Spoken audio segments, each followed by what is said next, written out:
विवेक office से घर आया तो देखा कि अपर्णा बालकनी में बैठी थी और घर के सारे लाइट बंद कर रखी थी। विवेक ने पूछा, मम्मी कहाँ पर है? तो अपर्णा कुछ नहीं बोली और बालकनी से एकटक नीचे देखती रही। तब तक विवेक कपड़े बदलकर आ चुका था। वो अपर्णा को बाहों में भरते हुए बोला, क्या हुआ? इस तरह से उदास क्यों हो? कोई बात हुई है क्या? मुझे बहुत तेज भूख लग रही है, मन कर रहा है बस खाना मिल जाए। तुम खाना लगाओ, मैं मम्मी को उनके कमरे से बुलाकर लाता हूँ। आज मम्मी क्या बिना खाना खाए सो गई? और विवेक मंजू जी के कमरे में जाने लगा तो अपर्णा बोली, मम्मी जी घर पर नहीं हैं, वो नीचे बगीचे की बेंच पर बैठी हैं। विवेक बोला, अच्छा मम्मी ने खाना खा लिया क्या? अपर्णा बोली, तुम्हें सिर्फ अपनी मम्मी की परवाह है। उन्होंने खाना खाया या नहीं, दवाई ली या नहीं, मेरी तो तनिक भी चिंता नहीं है। मैं भी भूखी बैठी हूँ, एक बार भी नहीं पूछा। सारी फिक्र और चिंताएं मम्मी की करनी थी तो मुझसे शादी क्यों की? मेरी जिंदगी बर्बाद क्यों की? और उसने गुस्से में दरवाज़ा बंद कर लिया। विवेक हक्का बक्का रह गया। ये अचानक अपर्णा को क्या हो जाता है? वो मम्मी से इतना क्यों चिढ़ती है? मम्मी तो इतनी अच्छी है, कभी उसे कुछ नहीं कहती है। विवेक नीचे बगीचे में गया तो देखा मम्मी गुमसुम सी बैठी थी। उन्होंने जैसे ही विवेक को अपनी ओर आते देखा तो उनके होठों पर हंसी बिखर गई। मेरा बेटा आ गया, दिन कैसा रहा? तूने खाना खाया या नहीं? चल मैं तेरा खाना लगा देती हूँ। और वो बिना कुछ सुने बेंच से उठकर चल दी। विवेक पीछे पीछे चला गया। मंजू जी ने खाना लगा दिया और अपर्णा को आवाज़ लगाई, अपर्णा खाना खाने आ जाओ, आज तुम्हारे पसंद की हर चीज़ बनाई है। और वो प्लेट लगाने लगी पर अपर्णा नहीं आई। विवेक खाना खाने लगा तो उन्होंने टोक दिया, कैसा पति है? पत्नी भूखी बैठी है और तू खाना खा रहा है? जा पहले उसे बुलाकर ला। विवेक उसे बुलाकर लाया। खाना खाते वक्त केवल मंजू जी ही बोलती रही। अपर्णा ने खाना खाया और अपने कमरे में चली गई। उसने ना तो रसोई समेटी और ना ही अपने जूठे बर्तन सिंक में रखना जरूरी समझा। मंजू जी रसोई का काम निपटा रही थी तो विवेक अंदर जाकर बोला, ये क्या तरीका है? मम्मी अकेले काम कर रही है, तुम जाकर मदद नहीं कर सकती हो?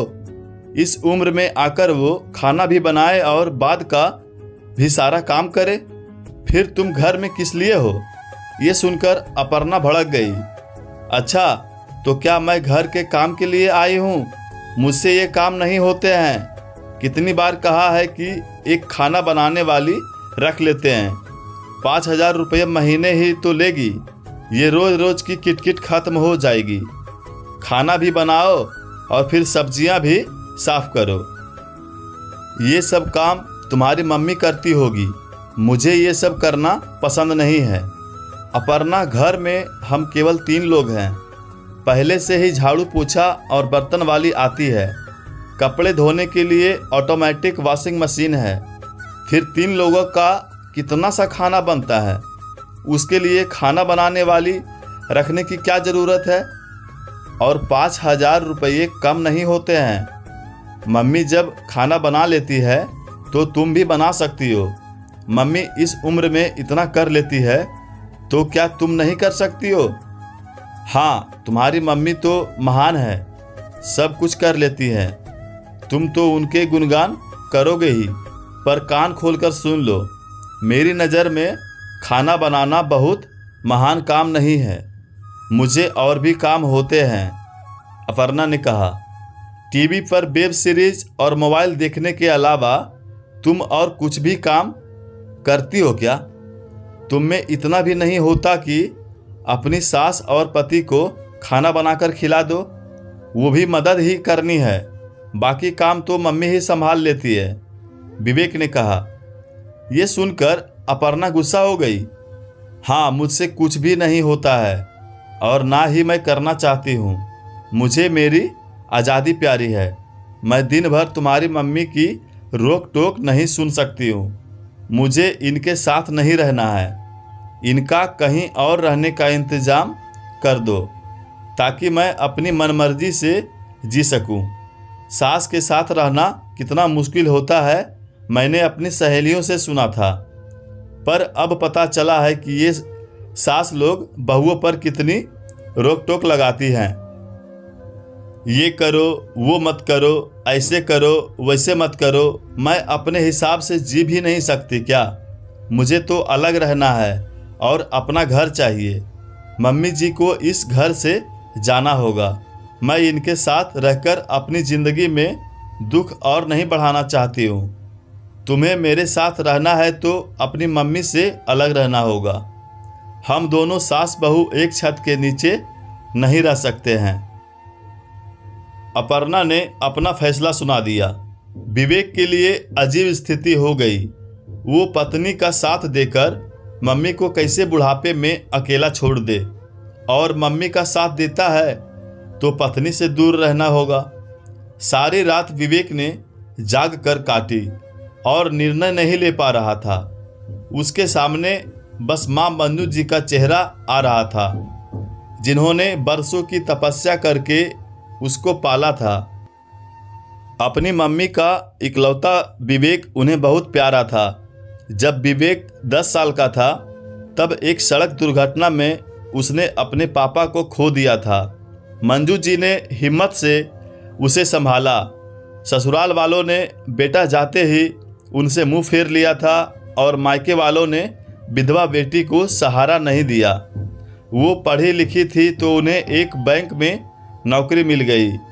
बस फिर उन्होंने एक घर ले लिया और अपने विवेक का पालन पोषण करने लगी।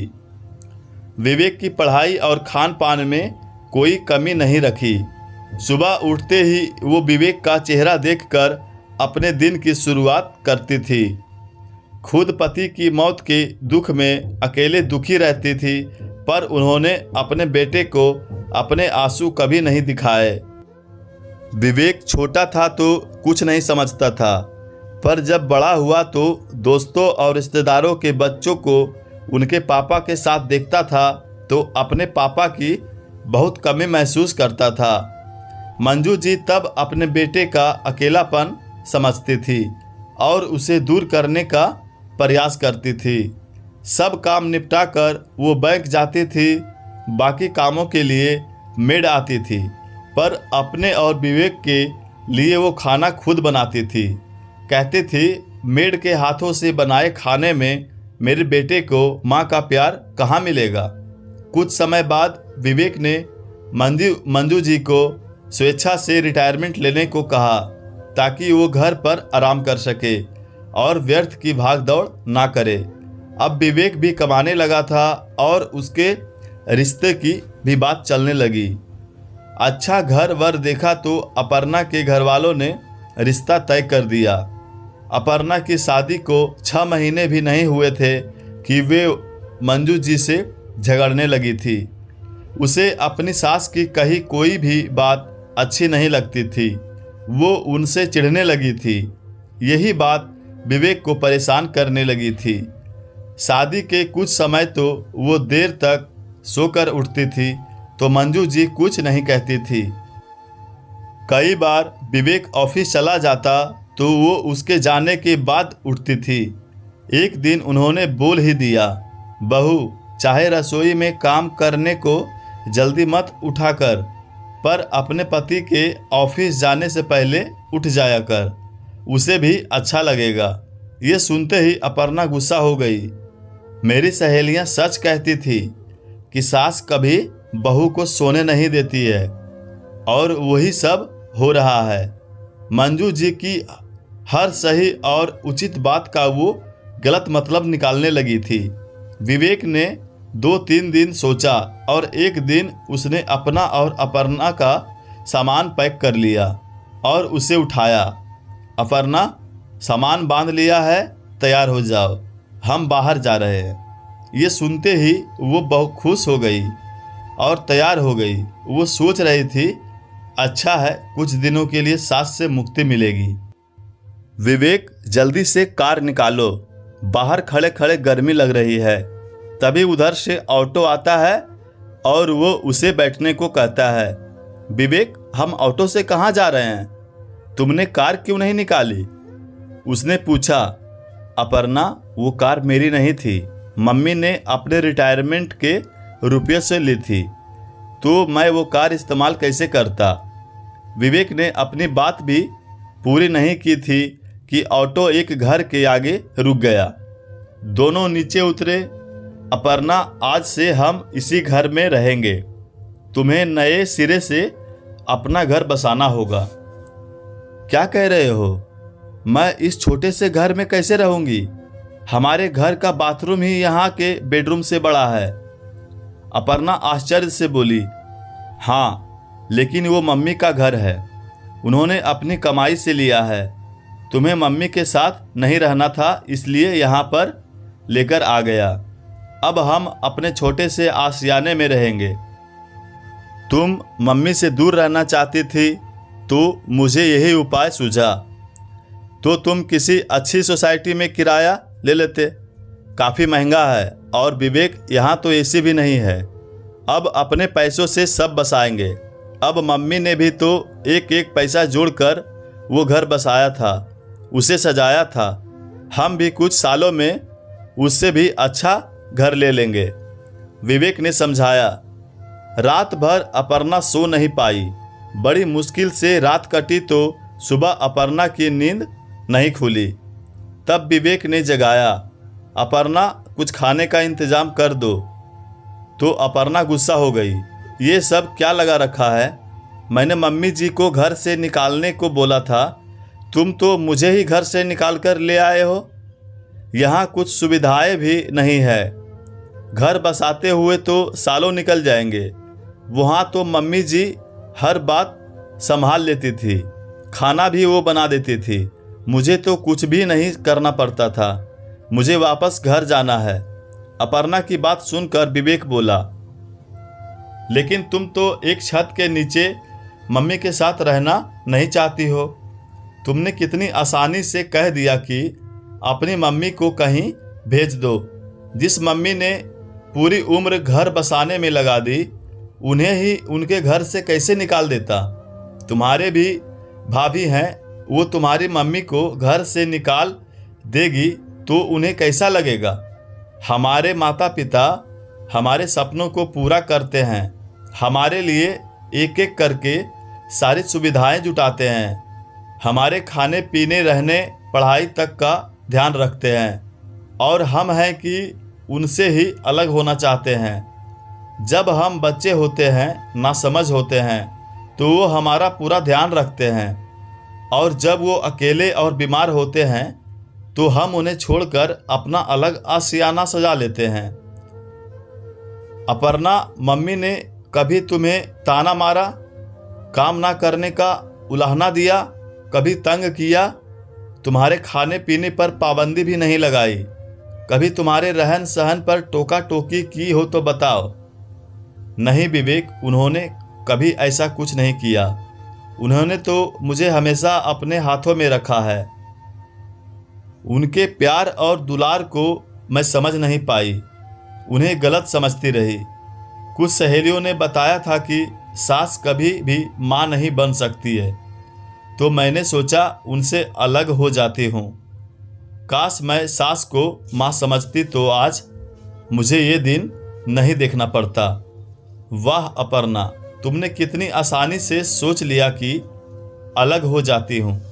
एक माँ को अपने बेटे से दूर कर दिया। तुमने एक घर के दो घर करने चाहे। ये सब कुछ आसान नहीं है। आज मैं जो कुछ भी हूँ मम्मी की वजह से हूँ। मम्मी ने मुझे भी बहुत कुछ सिखाया है। अगर वो तुम्हें कुछ सिखाती है तो इसमें बुरा क्या है? आखिर वो तुम्हारी मम्मी भी कभी कुछ सिखाती थी तो कभी डांटती थी, तो क्या तुम घर छोड़कर चली जाती थी? रिश्तों में थोड़ी अनबन होती है, विचार नहीं मिलते हैं, पर दोनों पक्षों को समझदारी रखनी होती है, तभी तो घर चलते हैं, बसते हैं। विवेक, मुझे माफ़ कर दो। मुझे समझ आ गया है कि हम मम्मी जी के बिना कुछ नहीं हैं। मम्मी जी की तपस्या की और समझौते को मैं समझ गई थी। अब मैं उन्हें एक बेटी बनकर उन्हें माँ की तरह देखूंगी और उनसे हर काम सीखूंगी। मुझे उनके पास ले चलो। अपर्णा ने सिर झुकाकर कहा। थोड़ी देर बाद उनके सामने मंजू जी थी। तुम दोनों अचानक यहाँ पर इस घर में कैसे चले आए? मैं अपने बेटे बहू के बिना कैसे रहूँगी? अभी थोड़ी देर पहले विवेक ने लाइव लोकेशन भेजी थी तो मैं चली आई। ये कहकर मंजू जी ने दोनों को गले लगा लिया। आज अपर्णा ने अपनी सास में माँ का प्यार महसूस किया और उनसे अपने बुरे व्यवहार के लिए माफ़ी मांगी। मंजू जी दोनों को साथ लेकर घर आ गई। अब अपर्णा सुधर रही थी। वो अपनी सास से गृहस्थी चलाने की शिक्षा लेने लगी और उस पर अमल भी करती थी। कुछ ही सालों में अपर्णा ने सब कुछ सीख लिया और अब भी वो अपनी सास से सलाह लेना नहीं भूलती थी। विवेक भी खुश रहने लगा था। जिस घर में माँ और पत्नी दोनों खुश रहती है तो वहाँ बेटे के चेहरे पर भी मुस्कान सजी रहती है। फाटको बहू अगर बेटी बनकर रहे तो सास भी माँ बन सकती है। कोई भी रिश्ता निभाना मुश्किल नहीं है, लेकिन आजकल की बहुएं को ये सब बात कहाँ समझ में आती है। यही वजह थी कि विवेक ने घर से बाहर जाने का फैसला लिया और फिर अपर्णा को सारे भाव समझ में आ गया। तो दोस्तों, कहानी आप सबको कैसी लगी कमेंट बॉक्स में ज़रूर बताइएगा और इसी तरह का कहानी सुनने के लिए मेरे चैनल को सब्सक्राइब जरूर कीजिएगा। धन्यवाद।